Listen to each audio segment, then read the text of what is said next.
And lately there have been talks about the Stop Killing Games initiative. In a nutshell, the initiative is a consumer rights movement that wants to stop the shady practices of companies destroying video games after they already sold them to customers.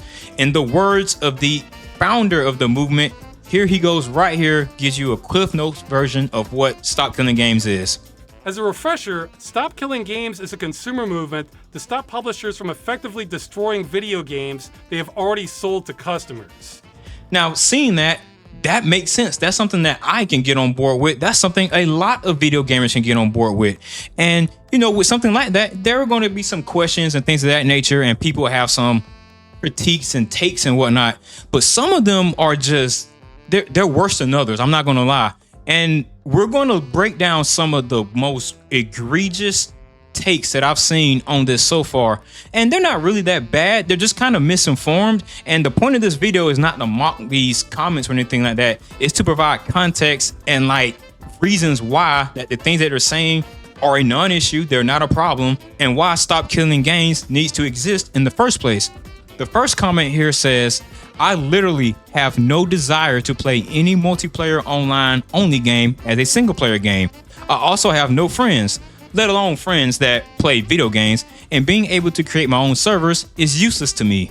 The more and more these types of games disappear forever, the better, in my opinion. Holy crap, dude. Dang. Well, first of all, I just want to say that is unfortunate. You don't have, other people to play certain video games with. That genuinely does suck. And also, just because that's happening to you, you can't forget about the other people that paid for the game. The thing is that, yeah, it might not directly benefit you, but you're not the only person that's suffering here. The people who bought access to these games, they want to be able to keep access to them. It's an extremely simple concept. And for me, I'm not even mad that he has a preference, that he has no desire to play multiplayer online games locally. That's not a problem. That's his preference. I'm not mad at that. The thing that I don't like is his last sentence. The more and more these type of games disappear forever, the better. That's the part that I have a problem with. Dude, even though I'm not going to necessarily seek out an MMO that I might not want to play, that doesn't mean that there are others who still want to be able to play them. You're not the only person here. And thank goodness you're not. The fact that you feel so nonchalant about this that's bad. That's the point. That's why Stop Killing Games is a thing right now. People should still have access to these video games. And also, multiplayer online only game as a single player game. Stop Killing Games is not asking for MMOs to be converted into a single player game. The initiative states that for the players who bought the game, make sure that they are able to retain access to that game. That's all. It's not asking for developers and publishers to do more work to convert a MMO into a single player game. That is not mentioned at one point within the initiative at all. In fact, it literally says verbose that it does not want any company involvement once end of life has been concluded. That's kind of the point. That's why the term end of life cycle is a term within businesses and corporations and companies and software development agencies and electronics. This is the reason why, because support does have to come to an end. But that doesn't mean that the medium, the art, that thing that you bought is dead. It still exists. It's still there. You don't have to destroy access to it. And that's the only thing that gamers are asking for. Him having a preference of not playing MMO at any time, even though he doesn't have players, he doesn't want to set up a private server. That's personal preference. Not mad at that. Only thing that sucks is that last sentence. The more these games disappear forever, the better. That's horrible. That's a bad take, man. That's really bad. All right, so we're gonna go to this next comment here, and it says, it seems to me Thor made it what he wanted to be about. He agrees that single player games with online only DRM is toxic. I do too. That's why he wanted to be more focused on that. The thing is, Stop Killing Games is broad on purpose. It's not trying to make a distinction between multiplayer games, single player games, RPGs, MMOs, first person shooters, roguelikes. any of that stuff. When you tell that stuff to like a politician, to your grandparents or your mom, they don't know what that stuff is. To them, a video game is a video game. And that's the point. It's supposed to be broad and simple. So that way, when you get to these negotiations, with these companies and the lawmakers or the legislators and whatnot, when they start drafting these laws to develop consumer rights, that's when you can start getting into the nitty gritty things of that nature. That's what lawyers are for. But just to get to step 0, just to even talk about the possibility of developing consumer rights when it comes to access of a digital product that you bought, you have to get to the table. And if you start watering it down with different genres of video games, you're gonna be lost in the weeds. You're going to be stuck on different topics and you're not going to make any progress on anything at all. And Ross even brings this exact thing up in his video. He says if you make it too specific, if you make it too rigid, they will get caught up on that and you're going to have infighting. You can see it right now with your comment. You're bringing up single player games when it's not just about single player games. It's about all games, because if you address this as a singular issue, games, it solves all of them. It solves every single game. So that way you don't have to do double work. If you just include games in the first place, it's a done deal. You don't have to go back and forth. Like, well, now we gotta do single player games. Now we gotta do multiplayer games. Now we gotta do blah, blah, blah, blah, blah, blah, blah, X, Y, and Z. You don't have to do the whole alphabet. You just start at A and that's it. That's all you need is the letter A. But his comment goes on. The problem is the requirements to leave actual online multiplayer games on a functional, playable state requires more developer man hours to support, no matter how you slice it. I agree. And guess what? Hey, listen, I'm gonna tell you right now, the paying customer does not care. That is not on the customer to worry about. I'm not gonna lie. The only thing the customer wants is access to the product that they paid for. To them, it's inconsequential how much work has to go into making that happen. And that's just the reality of it. And hey, that comes with being employed. Sometimes you're going to get a shitty project that you have to do. Hello, welcome to the workforce. That's what the salary, that's what your paycheck is for. The customer doesn't need to be privy to that. They don't need to know about it, nor do they care, nor do they have to. It doesn't matter. But where the benefit in this lies is for games that are moving forward from this point on. So games that are currently developed in the future, they already have plans and an end of life cycle already built in. So that way, when it's time to end support, it's not a huge muscle movement to stop it because you already planned for it. It's a natural thing. You literally just, hey guys, we planned this 5 years ago in pre-production, and now we're at the end of the life cycle for this game. Let's enter to that last phase. We shut off all support, make sure that we give access to those who paid for this product, and that's it. End of life cycle. No more company involvement. No one's trying to steal IP. No one's trying to steal the source code. No one wants any of that. Stop Killing Games literally just wants publishers to stop destroying access to a digital product that was bought.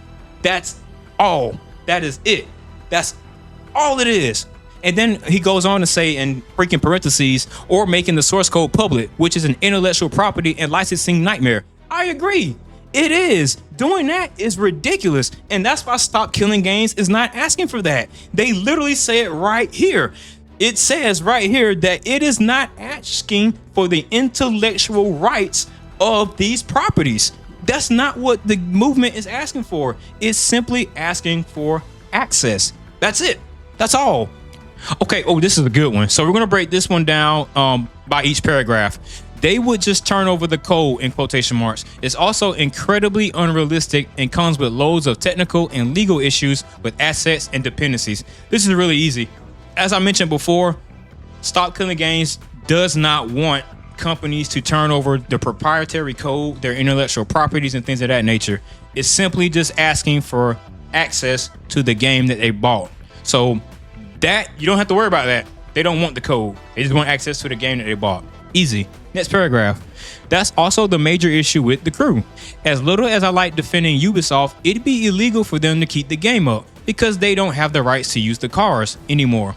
And you know what? As the customer, that's not our problem to worry about. That's for Ubisoft to deal with. Who cares? I don't care that Ubisoft has to deal with licensing issues. Fix it. Go ahead. make sure you do some phone calls, send some emails, do whatever you got to do. You know, you're getting paid anyway at work. You're on a salary paycheck. Go ahead, send some emails and just work it out. And also, the licensing issue is not really that big of a deal anyway. I mean, you can go to like the local bargain bin at a Walmart and you can pick up old copies of EA games and Madden games, and you better believe that they don't have the licensing for those music and those copyright materials that's in those games. But you can still go buy them. You can buy them dirt cheap too, might I add.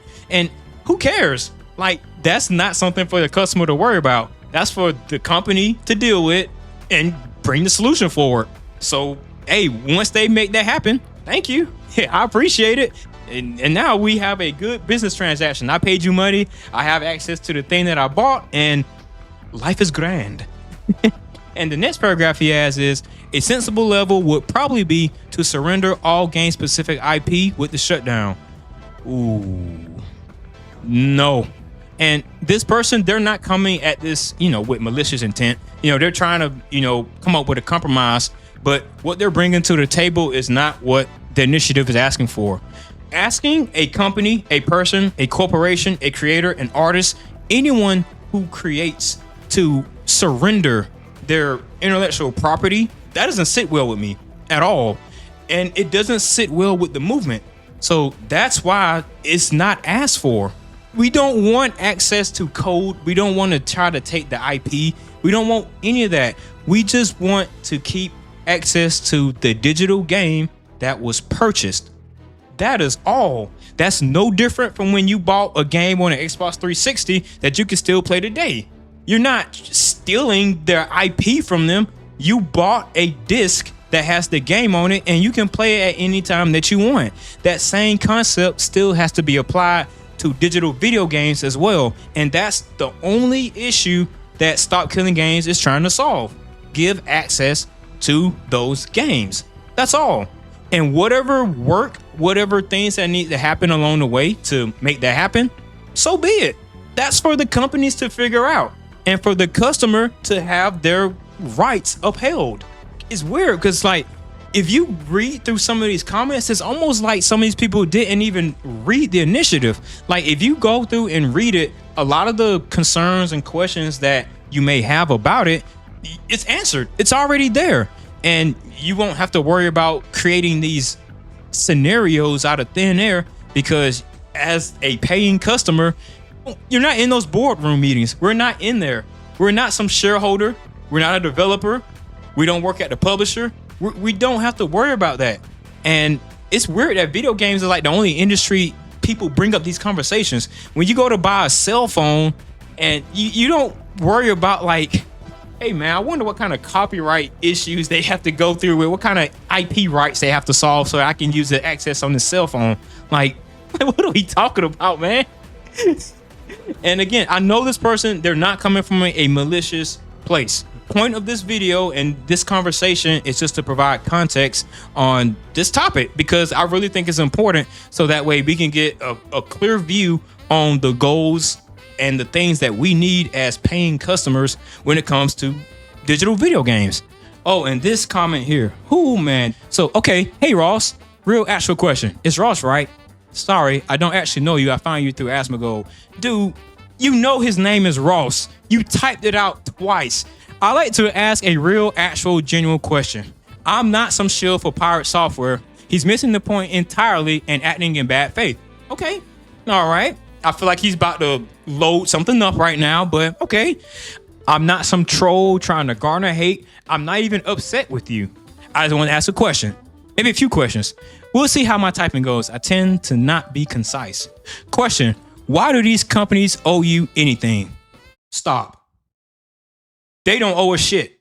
These companies don't owe us a damn thing. And that's the issue. You're right. Why do these companies owe us anything at all? They fucking don't. And they show us time and time again that, yeah, they're proving this guy right. We don't owe you shit. You gave us money. We gave you access, temporary access to this game. And now go fucking kick rocks. Yeah, that's the point. The companies don't owe us shit. And The thing that SKG is addressing is having access to what you paid for. That's all. They don't want to own the intellectual rights to anything. They don't want to own the IP to anything. It doesn't want to own the source code, anything. They just want to play the game that they paid for. Why is this a hard concept to understand? And again, I don't think these people are acting maliciously.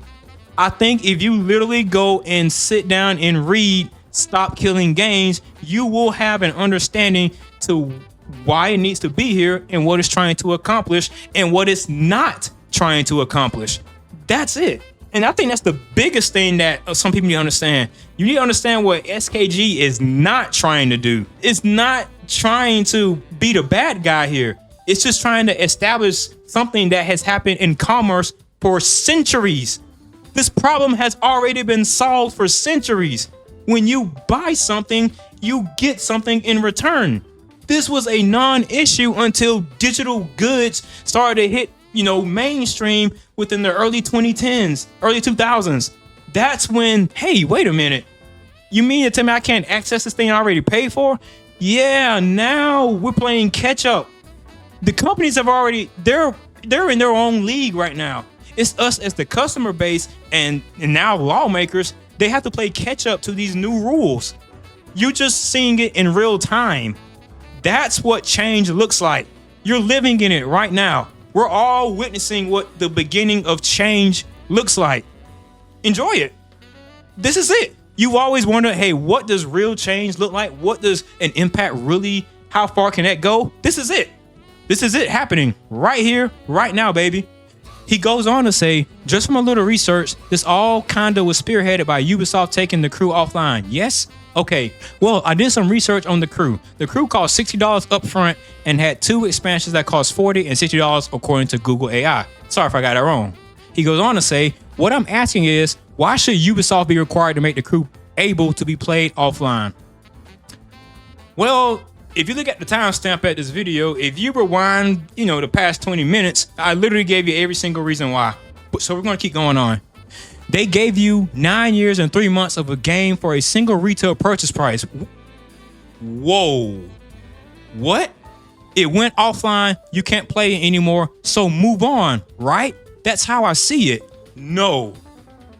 They gave you 9 years and 3 months. So you should be happy with that. No fucking way. Hold on. Let me show you guys something here. Hold on. This is just, gamers are sometimes our own worst enemy. Like, who cares how long they gave you access for it? That's irrelevant. Let me show you guys something. You see this? This is a PlayStation 4 Slim. I think I got this, in 2017 or so? And I haven't played it since maybe 2020, right? But the thing is, this PlayStation 4 is mine. I can still play it. I can use it anytime that I want. If I want to trade it, I can do that. If I want to sell it, I can do that. If I want to give it away to a friend, I can do that. If I want to break it down with a hammer, I can also do that too. But the point is, I have this thing. I can do whatever I want with my PlayStation 4. It's mine. It still works. And yeah, did I get my money's worth out of it? Yeah, and I'm still getting my money's worth out of it. This thing is rock solid. It still works. Hold on, I got another one for you. You see this? This is my Xbox One. I haven't played it. I think I got this on release. Yeah, this is a release console. It was literally manufactured on, I'm reading the manufacturing sticker. It was manufactured on June 11th, 2016. And this thing still works rock solid, baby. This Xbox One S still freaking works. I don't use it, but if I wanted to, I can. I have that option to do that. Because now I primarily game on my computer, so I don't really use my Xbox or PS4 anymore. But that's my point. I can still use that. Let me show you something else here. You guys see this? This is my other Nintendo Switch.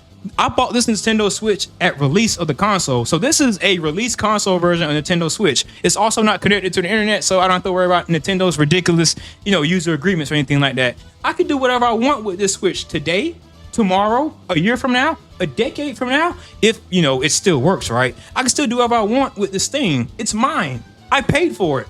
And no one can tell me, well, you know, you've owned that console for 7+ years or 8+ years or whatever. You got your money's worth. You know, it's time to say goodbye. It's time to say, let it go. And you want to see this? You see this game right here? Pokemon Sword and Shield is a piece of crap game. Like, but a friend gifted this game to me. Okay? I didn't pay anything for this video game. It was gifted to me. And guess what? I can still play it at any time that I want. I didn't even have to pay for it. So question, did I get my money's worth out of this? I didn't pay for it. But guess what? Since I have access to this game and I can do whatever the fuck I want with it. Listen, if you made it this far in the video, shout out to you. Like, you are a freaking Chad. Seriously, hold on, but I'm not done. I'm not done yet. You guys see these devices? All of these are cell phones, right? These are some of my older cell phones I have. I have a Google Pixel 3a that was released in 2019. I have a Samsung Galaxy S8 Plus, which was released in 2017. And I have a Galaxy S5, which was released in 2014. Samsung no longer supports the Galaxy S5 or the S8 Plus. But guess what? I can still use these cell phones for telecommunications if I so desired.